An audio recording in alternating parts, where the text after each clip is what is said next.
Here with us now, Fox News contributor Tammy Bruce and America First Action senior advisor Sean Spicer. It's really hard to understand the double standard. If I look at the lieutenant governor of Virginia and the serious accusations of rape and violent sexual assault to women, they say nothing.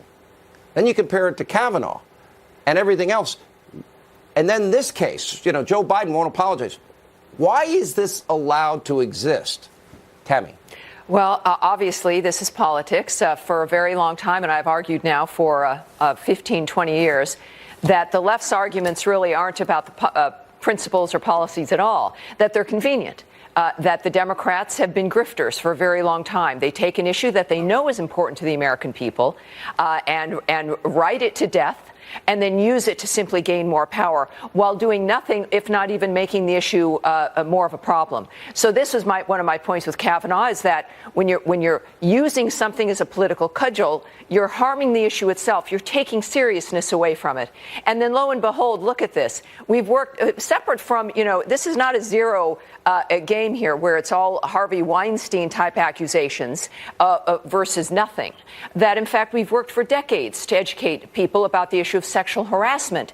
And now, look, you've got Joe Biden going up in his speech, joking about it, just dismissing the nature of behavior that, if it was done in a workplace, would have serious repercussions, and importantly so, because this is about the sense of women's ability to be taken seriously, to not be touched without being asked, if at all, in the workplace.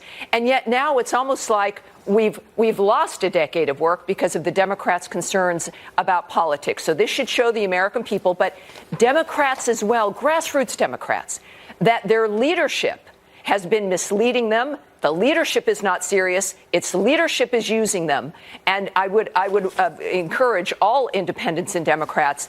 It's not about changing your point of view or where you stand on the issues.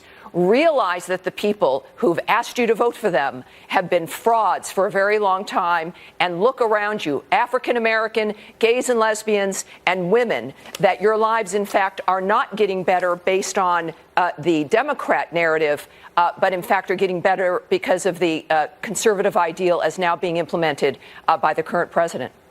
Let me go to the crisis at the border with you, Sean, and ask you, as the president's down there today, story out of Louisiana, a guy that previously was convicted, sex offender, registered illegal immigrant back in the country. Headline, 100-plus child sex crime charges in Louisiana. You look at the statistics.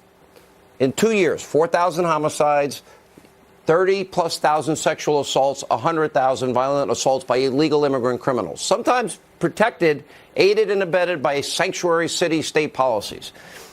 When do we start caring about the American family, the moms and dads that lost their kids, the women in this country that have been violently assaulted, and others? When does the 90% of heroin leading to 300 deaths a week, 90% of it coming across that border, when does that become the priority instead of this lie about a manufactured crisis? Well, it should be the priority at all times. I mean, that's why countries have borders, is that you can protect your people. The number one job of any form of government, whether it's local, state, or federal, is to protect the people that they serve and that live within that jurisdiction.